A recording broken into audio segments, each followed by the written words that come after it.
Hello there. Yeah, hello. My name is Frank Halloway.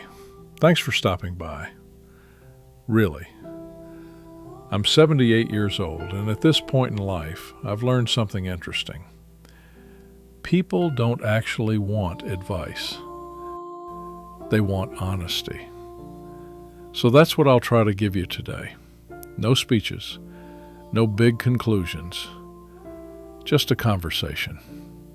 You know, the kind you have when you sit down and suddenly realize the room is very quiet. That's what I want to talk about. Being alone. Now, before this sounds heavy, don't worry. I'm not about to stare dramatically out a window for 10 minutes. I tried that once, got bored, made a sandwich instead. But yes, being alone.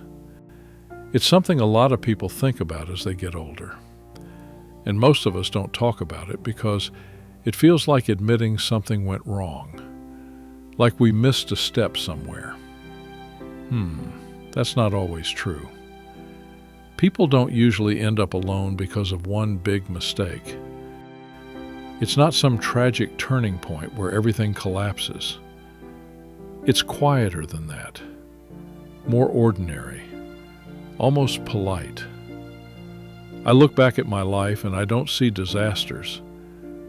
I see choices. Reasonable ones. Sensible ones.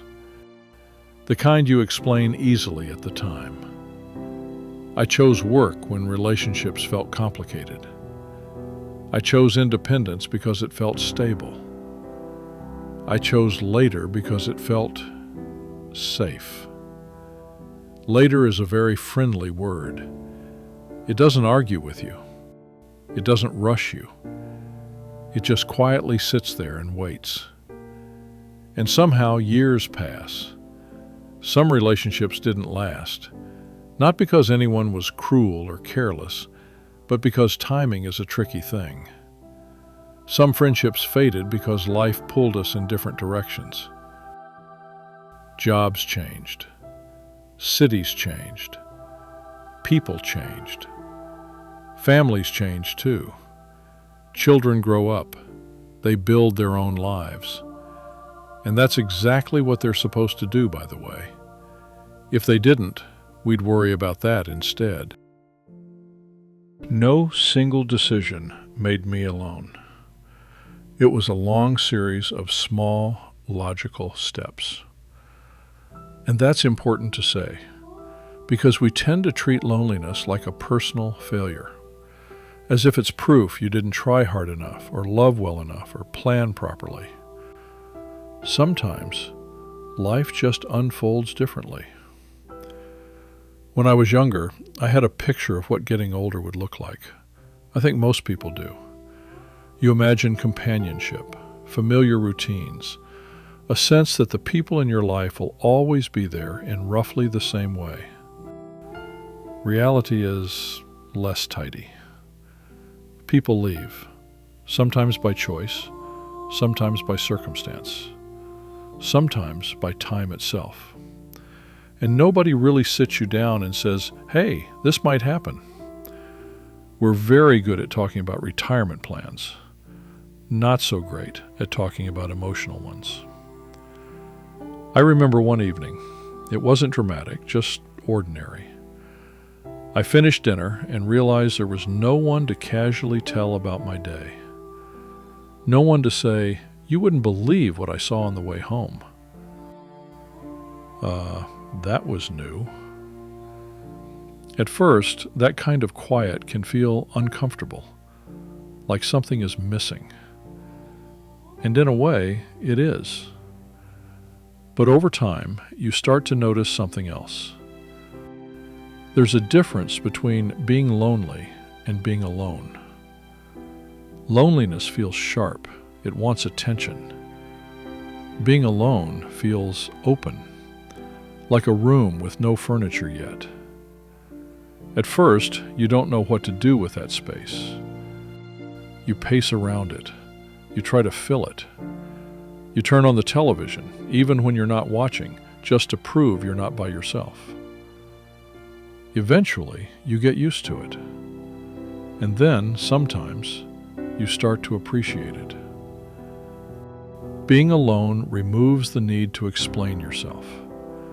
You don't have to keep up appearances. You don't have to play the version of yourself other people expect. It's just you.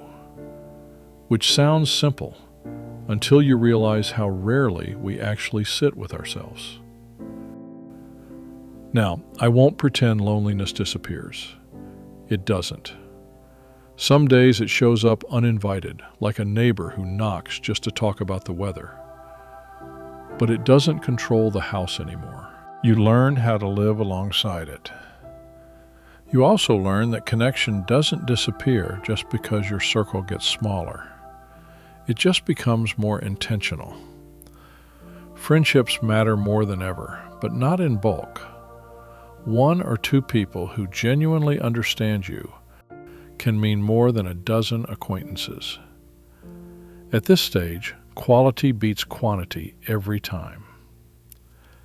You also learn the value of being comfortable with your own company. Not in a stubborn, I don't need anyone way, but in a calm, grounded way.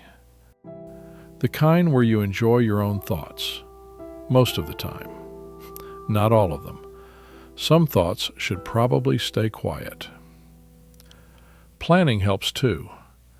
Emotionally, I mean. Understanding that life later on will look different. Preparing for that reality without fear or resentment. And here's something that surprised me. Happiness doesn't disappear as you age. It changes its volume. When you're younger, happiness is loud. It's achievements, excitement, momentum. As you get older, happiness becomes quieter. It shows up in routines, in familiarity, in knowing where you stand with yourself. I didn't choose every part of this life, but I learned how to live within it. There's a certain dignity in that. If you're watching this and you worry about ending up alone someday, let me tell you something gently. Being alone doesn't mean you failed. It doesn't mean you weren't worthy of love. It doesn't mean your life lacked meaning. Sometimes it just means life took a different shape than you expected.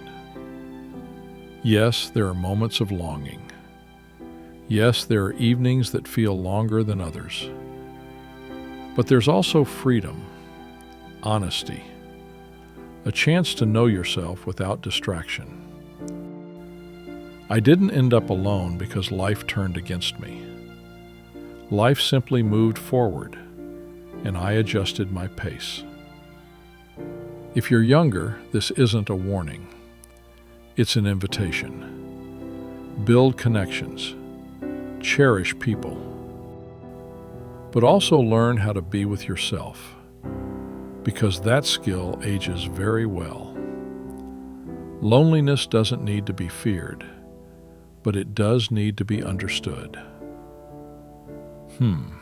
I think that's what I wanted to say. Thank you for listening. Truly. If the quiet around you feels a little heavy tonight, I hope this made it feel more familiar, maybe even manageable. And if someone is part of your life right now, take a moment to appreciate that. Say something kind or something silly. Those count too. All right, I've talked enough for one day. Time for me to go do something very productive, like forgetting why I walked into the kitchen. Take care.